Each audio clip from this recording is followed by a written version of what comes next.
Joining me now to discuss more on this is the Executive Director, Global Peace and Life Rescue Initiative and a security expert, Melvin Ejeh. Good to have you on the news at this time. So first off, let's first get your perspective on this situation, what you make of the recurring kidnapping situation in the north, especially as it concerns young girls, women, and of course, the aged. What do you make of this, and as we've seen this in recent times?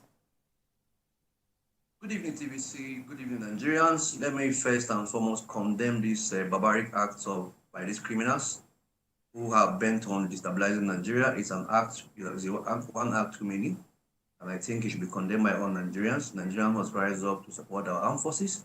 They must rise up to support the government to ensure that we have a safer country.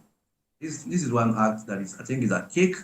It's an act that is incomprehensible. I don't see why human beings will continue to kidnap humans, school children who are innocent of any issue at this point in time. Their parents have been traumatized, the government have been traumatized. I think the entire country is traumatized by this barbaric act of these bandits. And the security agencies must go all out to get them, and by all means. They must go all out. They must get into the forest and ensure that these children are returned back to their families.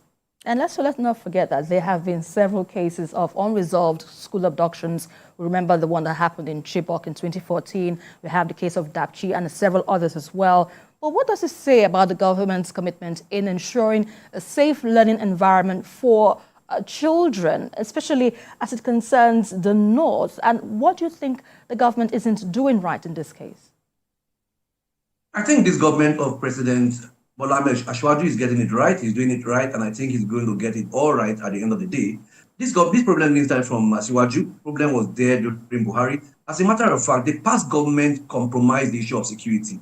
The past government politicized insecurity. So this is a fallout of the failure of the past government in tackling this insecurity that Ashwaju inherited.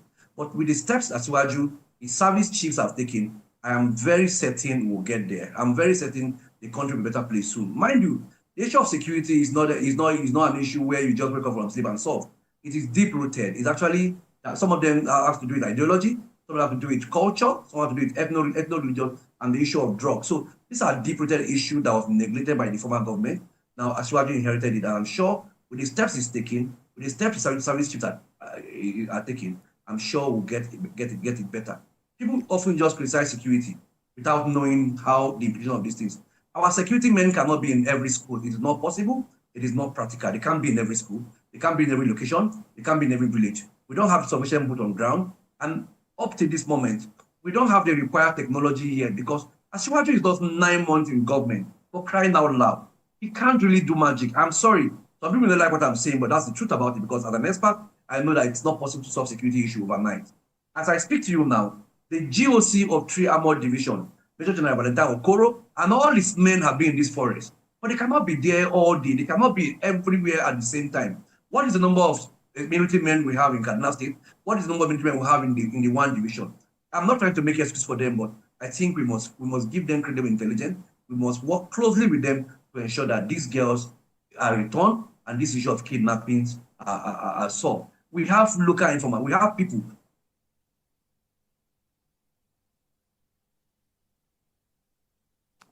Okay, it seems to have a little bit of audio, but I think I will still ask one more question. If you can hear me, Mr. Melvin Ejeh, let me quickly ask you this. What are the strategic approach now do you think the government needs to adopt to address this recurring situation? I know you said it's quite a difficult or quite an uphill task for the present government, taking a cue of the backlog of the situation in recent times.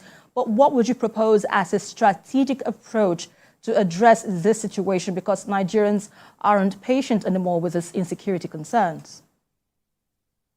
I feel with Nigeria. I travel on the road too. Sometimes I feel safe as a person, and I think it's a concern for all of us. But the government must invest heavily intelligent. The government must speak to a security men. They must speak to members of the armed forces. They must speak to members of all these people to stop being arrogant. Some of them are actually very arrogant, and that's why the community don't share intelligence with them. Government must invest heavily in